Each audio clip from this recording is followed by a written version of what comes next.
I'm Jenny Gage, and this is Life Take Two. What's on your mind?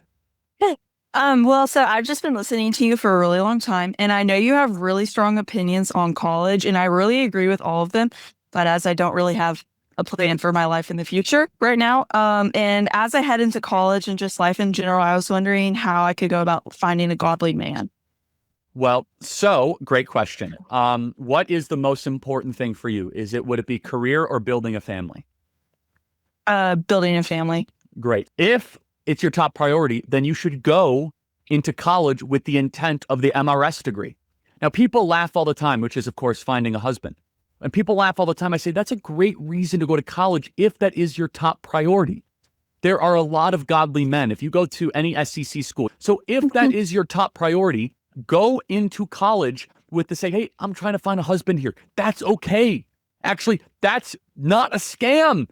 If you're going to college for 4 years around a bunch of young men in a prime dating age, and here's the key. If you really want to find a godly man, I'm going to tell you a secret. You ready? Mm-hmm. Go to an engineering school. They're like 70% men. Go to Purdue. All the young men at Purdue were good, stable, practical men. They weren't dramatic. They weren't into all like lesbian feminism theory. They're like very serious and they'll earn a lot of money and they want to find a wife. Go to college with the intent to marry if that's your top priority, and you'll have a much higher likelihood than getting a degree and becoming a CEO of a shoe company. In October 2019, I became homeless. Not for the reasons usually associated with homelessness. I hadn't been a foster child that had aged out of the system. I wasn't a drug addict. I hadn't committed any crimes that would have prevented me from accessing housing or getting a job.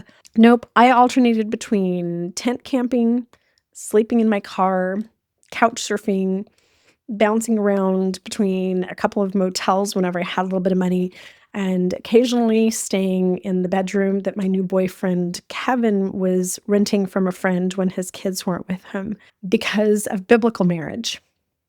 I have this picture that I keep on my dry erase calendar here behind my camera and my laptop. This is barely 20-year-old me. It's the very last picture that was ever taken of me as a single girl before I was forced to marry my Mormon Returned Missionary in the Portland, Oregon temple. And I keep this picture here to remind me of the 2.5 decades that I spent in slavery. I was barely 20 years old when I was caught in the all-right tradwife pipeline. And this photo is really the last photo of me being free. The last photo of me buying my own vehicle, making my own decisions, having my own money that I worked for, going into my own bank account, having my own name, owning my own body. And I wouldn't be free again until age 44. And that freedom, of course, came at a really steep price. For me and my kids to be safe meant that I lost everything, every penny in the bank, my home, my furniture. Eventually, I would lose the vehicle that I was sleeping in. I'm going to play a video for you in just a minute that I posted to my TikTok a few years ago, so like 3 years after my divorce, where I talk about how quickly I went from living in luxury homes to sleeping in the back of my car and exactly what that process looked like, how he did that to me, how I ended up with absolutely nothing. But before I do that, I just want to read something for you. I know that I posted this before. This is really the only little bit of evidence that I still have of the life that I lived with my ex-husband, Jake. This is the very last Valentine card that Jake ever gave me. And I think the most important part of this Valentine's card is just the fact that he was completely comfortable writing this on a card. And I'm sure that along with this card, he probably gave me a little bouquet of Trader Joe's roses and some chocolates.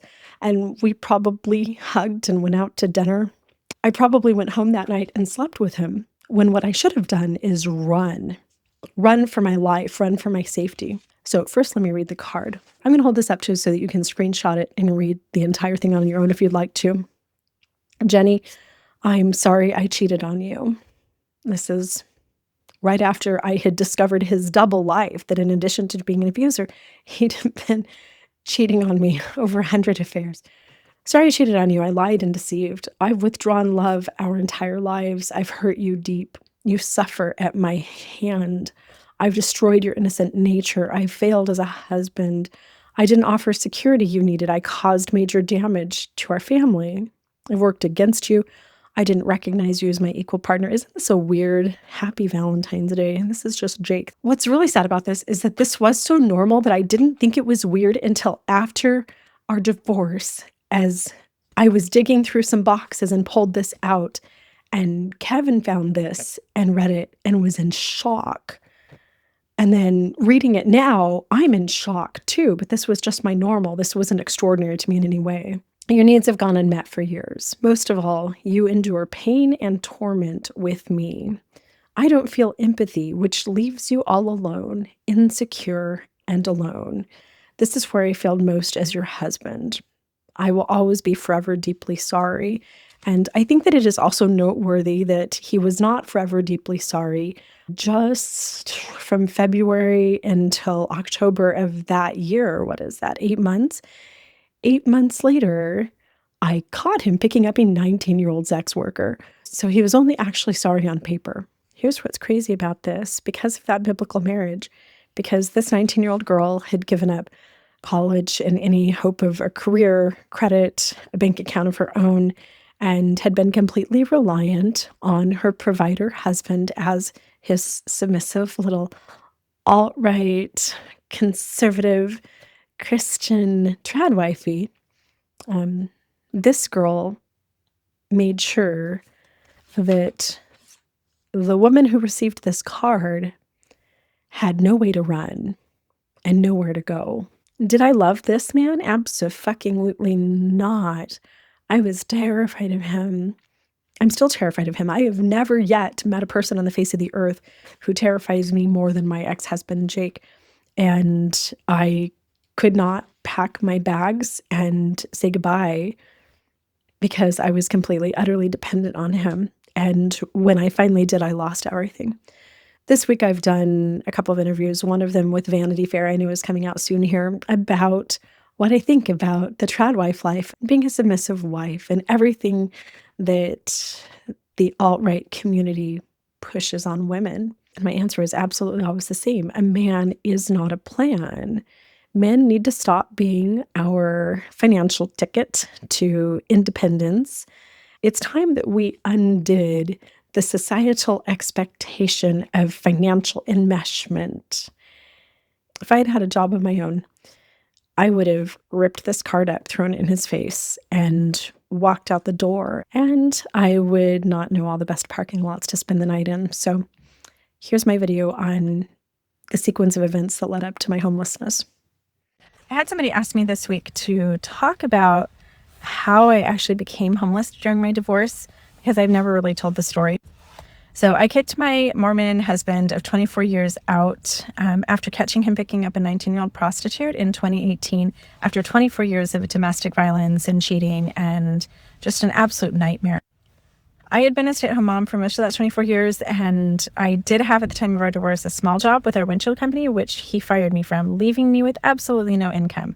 I did get a job part-time in a school for $11 an hour. By the summertime of that year, even though Jake was court-ordered to maintain our residence for us, he went in and just canceled the lease.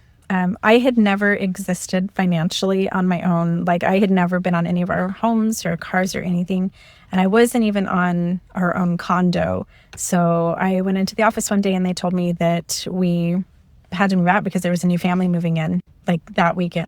By that time I had met Kevin, and we knew that summer that we wanted to be in a long-term committed relationship. He was living with a buddy, and it just made sense for the two of us to get a place together. So I had a friend who was remodeling little historic homes in downtown Gilbert, Arizona, and they offered me a home for like $2,000 a month, which was a really affordable price at that point. We had 5 kids that were all moving into our home with it. So we rented that home, and this is probably the biggest heartbreak of my life, because I remember Kevin and I and our kids moving into that home initially, and it was the first house that I had ever picked out on my own ever. And I had this feeling of peace and safety, and we were so excited about our future together, and our kids were just at such a happy little time. The month that we rented the house was the only month that Jake would ever pay alimony and child support. The next month, my half of the rent was due. It was $1,000. Kevin couldn't afford to rent that house without me, and Jake just simply didn't pay alimony and child support. By the third month, we were so behind in rent that we were no longer able to live in that home. And there were some other health things going on that I can't explain in a 3-minute video. So by October of that year, we packed up all of our stuff again and became homeless. You know, when you like sell a house and like you have the hotel or the next house that you're moving into, that day that we packed up our house, we locked the door, gave the keys to the landlords, and then we literally had nowhere to go. Kevin went back to the tiny room with his buddy, but that wasn't an option for me and the kids, and we couldn't afford that either. Brody had all of his belongings that he needed for school packed up in a little Rubbermaid, and he'd stay at one friend's house for 3 days, at another friend's house. Chloe bounced around with a couple of her cousins and friends. I slept in my car, slept at friends' houses, slept on couches. We moved in with family in January of that year. So my slippery slope into homelessness was so fast. Just a couple days after my marriage ended, I went to the grocery store and had $43 worth of groceries. My card was declined. He had cleaned out the entire bank account and never got any of that money back. So just days after the end of my 24-year marriage, I was completely broke, absolutely destitute. And from that day until the day that I lost my home was 10 months. From the end of my marriage to homelessness was just 10 months. And I wish that I could tell you that it only took another 10 months for me to rebuild my life and have a home and get back to normal, but it did not. I had some major obstacles to overcome, some health conditions that kept me from being able to work. I was having seizures, and then COVID came along. We had this global pandemic, and I caught COVID. And as my TikTok followers know, spent most of the first 3 years after my divorce in and out of the hospital, critically ill, in some cases facing some rather dangerous, life-threatening operations, etc. And of course, people see that I have this beautiful man in my videos. Kevin and I blended our lives about 1.5 years after my divorce, but Kevin is a school teacher. There is a pandemic, and he relocated and started as a first-year teacher in order to be with me and take care of me while I was critically ill. And Kevin actually takes care of his kids and supports them, and gave his ex-wife the house and everything. So yes, Kevin and I together have faced incredible challenges and had to overcome some major hurdles and obstacles financially and medically. And I am now 7 years past my divorce. 7 years. After 24 years of staying at home with no college degree, with no career skills to fall back on, and after experiencing complete financial devastation during divorce, it has taken 7 years for me to know that on the first of the month I can pay my rent in my tiny little apartment, to feel confident that we can buy all the groceries that we need every month, and that if my tires pop in my car or the brakes go out or something, at least I have enough money in the bank to cover like one small emergency like that. And while I have worked my ass off in some regards, I have recovered from my divorce financially at all, only because my social media provides an okay income for me every month now. My YouTube has enough views that helps me pay my rent and pay my car payment.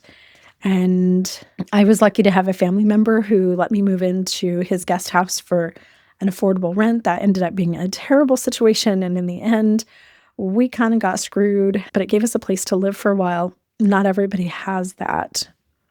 And I've been able to take my social media skills and start a small social media company that I run locally in my hometown. Not every divorced stay-at-home mom has a skill that she can turn into a marketable business. And honestly, everything that I went through in my divorce is why I work so hard on my social media platforms and my little social media management job, because I never want to be homeless again. It was so scarring. I will leave a link in the description to a Substack article where I write about that very day that I closed the door on our storage unit, knowing that I had really nowhere to go that night. And I have lifted the paywall on my Substack. I just want people to be able to read some of my essays. I'm not looking to make money on my Substack, but that was hands down the saddest day of my entire life.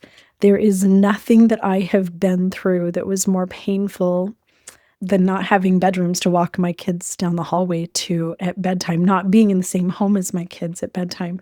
So painful. All of you 20-something girls and all of you grandmas and moms who know 20-something girls, send them this video.